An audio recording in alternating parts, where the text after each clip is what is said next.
Hello. So, this is the story about the riot I caused in 4th grade. So basically, I caused a riot in 4th grade. Actual violence. It was fun. Good job. Go me. So, how this started is it was February, and the school was trying to teach us about racism, which is good. Fully support that. But the way they decided to go about it didn't work. They were trying to follow, oh gosh, I can't remember her teachings, her name. They were trying to do the thing where it was show racism by picking an aspect of a person, such as blue eyes or green eyes, and being like, okay, all of the blue-eyed people can do X, Y, Z, whereas the green-eyed people can't, and the green-eyed people can get ridiculed, whatever. An important part of that working is you switch it.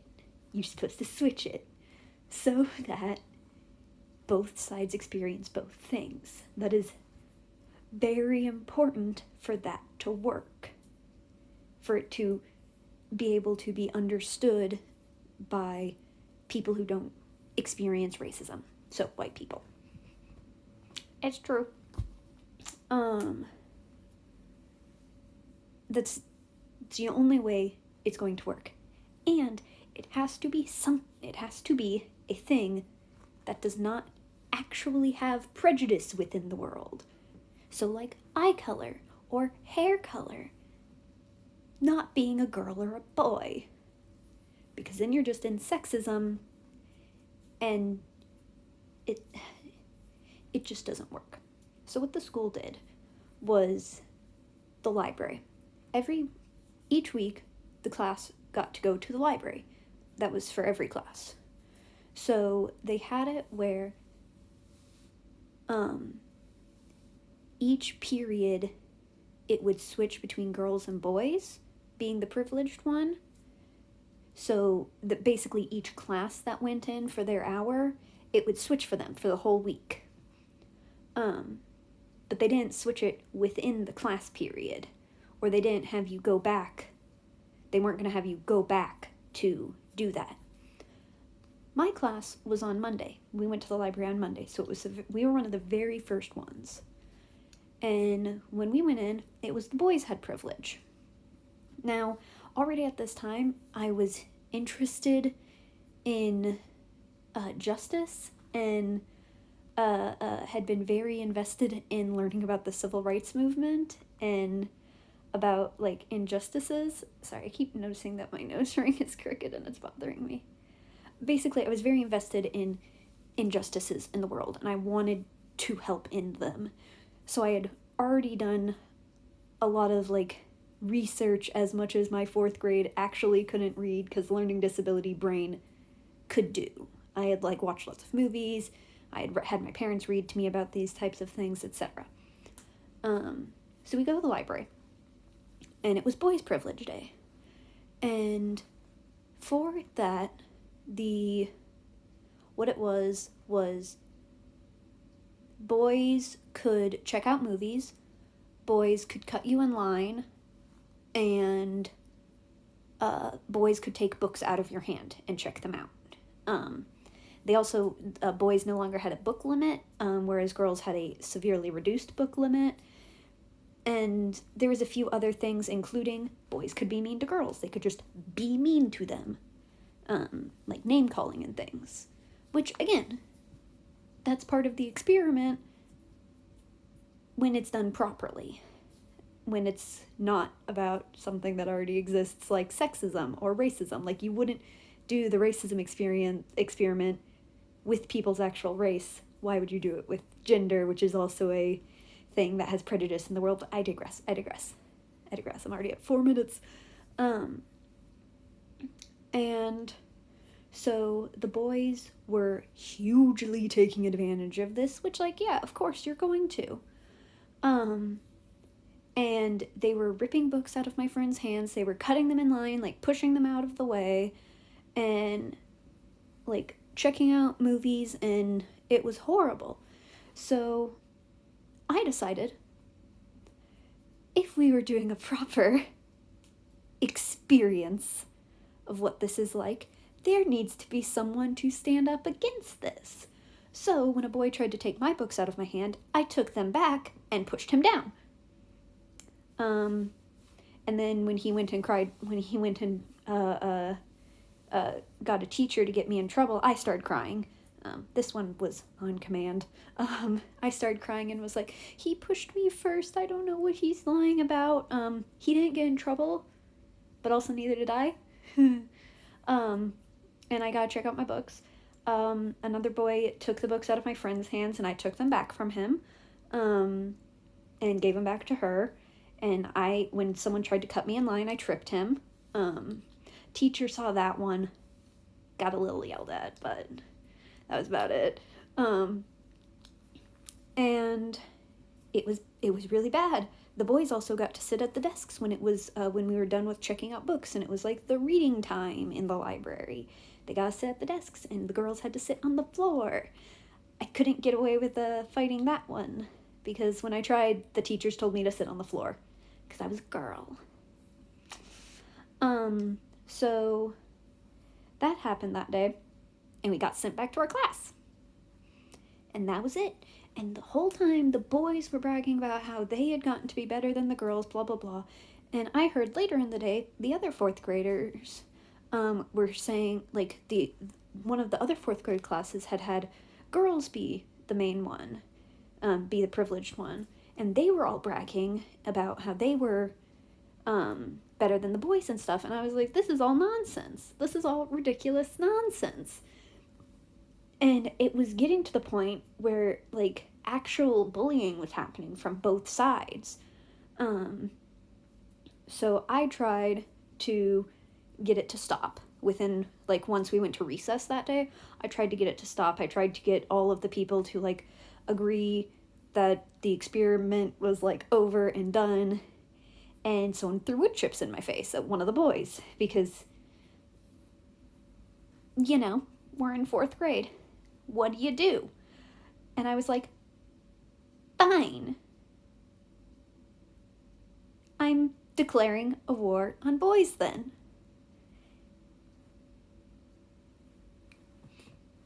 And I threw wood chips back. And then we proceeded to fight. Like, the entire fourth grade class separated girl and boy very quickly behind me, all the girls behind me, and all the boys behind the one that threw wood chips at me. And we fought. That day we got sent back from recess early because there was a brawl on the playground. And we got no recess for the rest of that day. The next day, we go back to recess, and it's still going on. We're still all fighting. To the point where there was a non-zero amount of students who were dragged across the playground by their hands, feet, and hair for one girl. Maybe a boy as well. I instigated a few violent maneuvers more than just wood chip throwing. And pushing people off of swing sets, pushing people off of playground equipment, throwing things. We never threw rocks, which honestly was impressive, I think. And it was very bad. So again, that day, we got sent back to the class. Well, I had found out that other grades had heard that we had started that, and they were starting to do it as well. And on Wednesday then, we got to go out to recess again, but it still continued. It was just getting worse and worse, and we were getting better at hiding it from the teachers.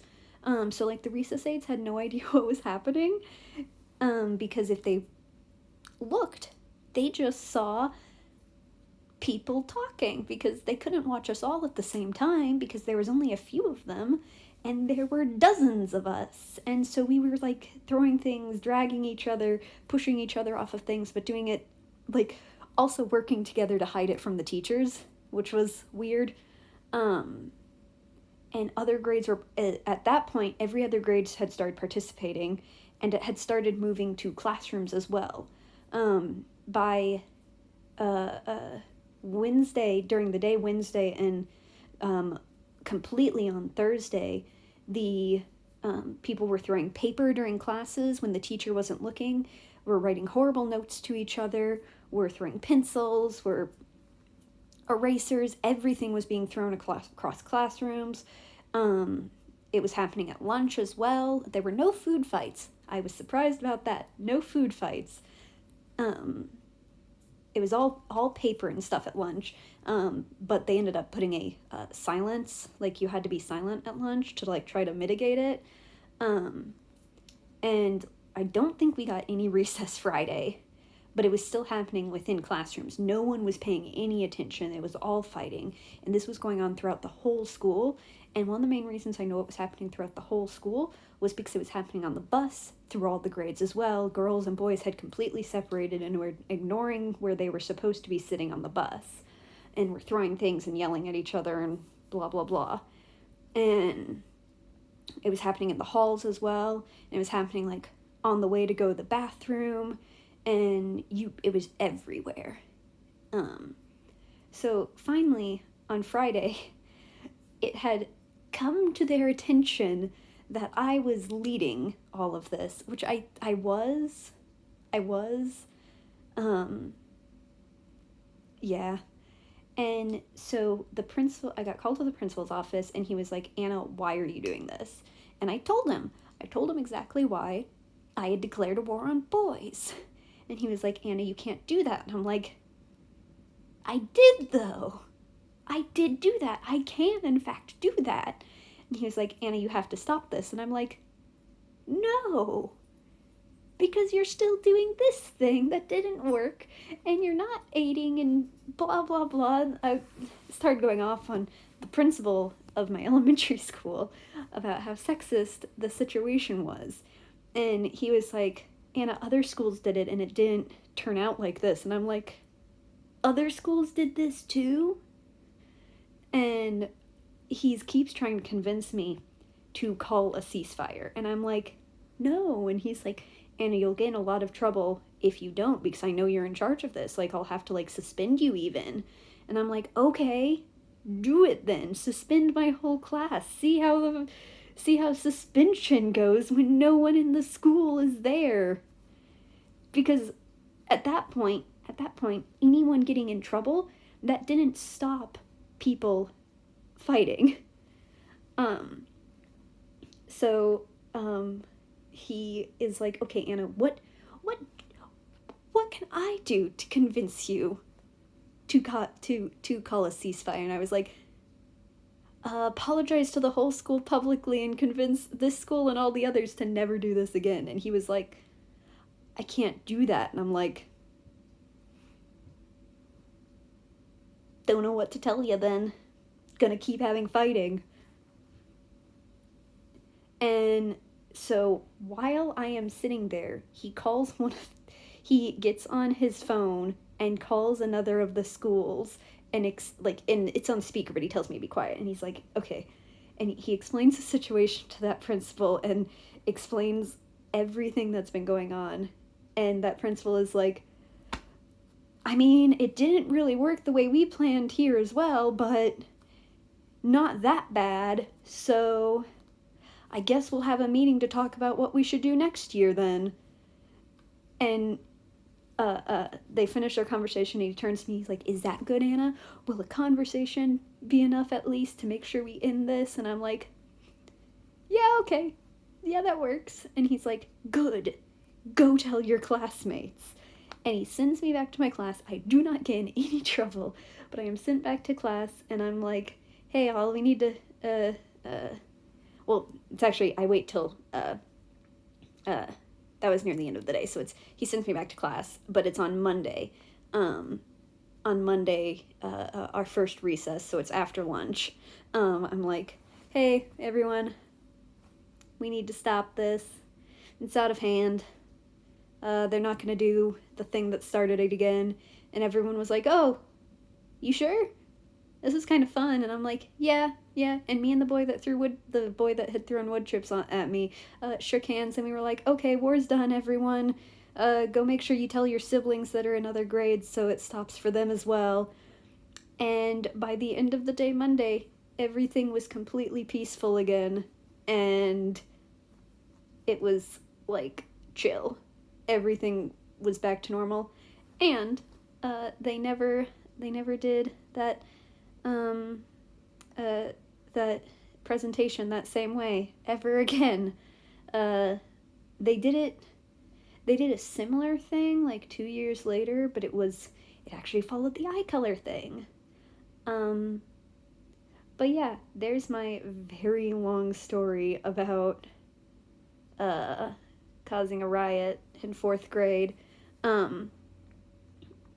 God, we were so violent though. Like, I didn't actually focus on that much, but I had so many cuts and bruises from this, and like, yeah, there was kicking and biting, pushing people off things. It was bad. But yeah. So that's my story. Love y'all. Bye.